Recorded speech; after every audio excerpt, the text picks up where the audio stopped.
नमस्कार, स्वागत आहे तुमचं मोहक रेसिपीज या आपल्या मराठी यूट्यूब चॅनेलमध्ये। आज आपण उपवासाचे एकदम कुरकुरीत साबुदाणा बटाट्याचे सांडगे करणार आहोत। आपण हे सांडगे साबुदाणा व बटाट्यापासून जरी करत असलो तरी साबुदाण्यांच्या सालपापड्यापेक्षा या सांडग्यांची चव खूप वेगळी लागते, तरीही खायला एकदम भन्नाट लागतात। चला तर मग रेसिपीला सुरुवात करूया। साबुदाणा बटाटा सांडगे करण्यासाठी सर्वात प्रथम आपल्याला साबुदाणा भिजत घालावा लागणार आहे। त्यासाठी इथे मी 1 वाटी साबुदाणा एका भांड्यामध्ये काढून घेतलेला आहे। हा साबुदाणा 2 पाण्याने स्वच्छ धुवून घेतल्यानंतर यामधील पाणी पूर्णपणे निथळून घेतल्यानंतर यामध्ये उकळून घेतलेलं गरम पाणी साबुदाणा चांगला बुडेपर्यंत घालून घेऊया व यावरती झाकण ठेवून हा साबुदाणा आपल्याला एका रात्रीसाठी म्हणजे जवळपास 10 ते 12 तासांसाठी भिजत ठेवायचा आहे। दुसऱ्या दिवशी सकाळी सांडगे करायला घेऊया। तर त्यासाठी इथे मी 2 कच्चे मध्यम आकाराचे बटाटे घेतलेले आहेत। या दोन्ही बटाट्याची साल काढून घेऊया। साल काढून घेतल्यानंतर आता हे दोन्ही बटाटे किसून घेऊया। जी आपली नेहमीची खोबरे किसायची खिसणी असते तीच खिसणी इथे वापरायची आहे। किस काळा पडू नये म्हणून या पाण्यामध्येच ठेवून दिलेला आहे। तसेच आपल्याला हा किस 2 पाण्याने स्वच्छ धुवूनही घ्यायचा आहे। किस पाण्यामध्येच भिजत ठेवलेला आहे। आता इथे साबुदाणा कसा भिजला आहे ते चेक करूया। तर इथे साबुदाणा एकदम छान असा भिजलेला आहे। या साबुदाण्याचा एकदम लगदा तयार झालेला आहे। हा साबुदाणा एका मोठ्या ताटामध्ये काढून घेऊया। तसे पाहिले तर वाळवणाचे पदार्थ करण्यासाठी खूप जास्त गॅसची गरज असते, परंतु इथे आपण फक्त पाणी गरम करण्यासाठीच गॅसचा वापर केलेला आहे। त्या व्यतिरिक्त अजिबातही गॅसचा वापर केलेला नाही। तसेच हे सांडगे करायलाही अगदी सोपे असतात, त्यामुळे अशा प्रकारचे सांडगे तुम्ही एकटे जरी असाल तरी खूप साऱ्या प्रमाणामध्ये करू शकता। आता आपल्याला हा साबुदाणा चांगला कुस्करून घ्यायचा आहे। त्यानंतर यामध्ये मगाशी जो आपण बटाट्याचा किस पाण्यामध्ये ठेवलेला होता तो किस पूर्णपणे यामधील पाणी निथळून यामध्ये घालून घेऊया।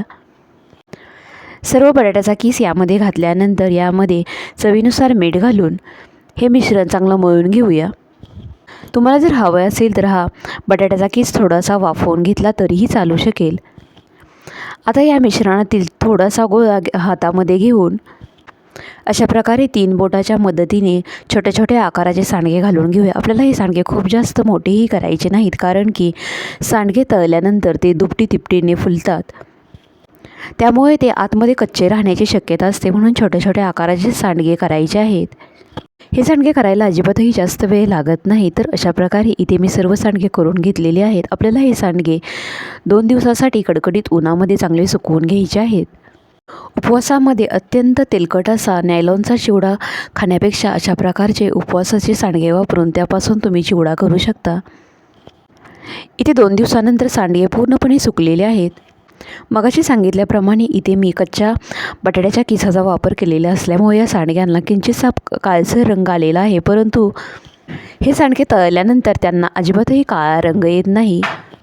तरीही तुम्हाला अशा प्रकारचा काळा रंग आवडत नसेल तर तुम्ही बटाट्याचा किस थोडासा वाफवून घेतला तरीही चालू शकेल। आता यातील थोडेसे सांडगे तळून पाहूया। यासाठी इथे मी कढईमधील तेल चांगलं गरम करून घेतलेलं आहे। यामध्ये थोडेसे सांडगे सोडून घेऊया व मध्यम आचेवरती सांडगे चांगले तळून घेऊया। तर तुम्ही ते पाहू शकता, मस्त असे आपले सांडगे फुललेले आहेत। तसेच ज्याप्रमाणे कच्च्या सांडग्यांना किंचितसा काळसर असा रंग आलेला आहे, परंतु सांडगे तळल्यानंतर त्यांना अजिबातही काळसर रंग आलेला आहे। सांडगे तळून घेतल्यानंतर थोडेसे शेंगदाणे यामध्ये मी तळून घेतलेले आहेत। तर तुम्ही इथे पाहू शकता, एकदम मोत्यासारखे आपले सांडगे दिसत आहेत। हे सांडगे दिसायलाही खूप छान दिसतात, तसेच ते खायलाही एकदम मस्त लागतात। तसेच यामध्ये आपण साबुदाणा वाफवून घेतलेला असल्यामुळे सांडगे एकदम खुसखुशीत तयार झालेले आहेत। तर तुम्हीसुद्धा अशा प्रकारचे सांडगे नक्की करून बघा। पुन्हा भेटूयात अशाच एका नवीन रेसिपीसह। तोपर्यंत घरी बनवलेले पदार्थ खा आणि स्वस्थ राहा।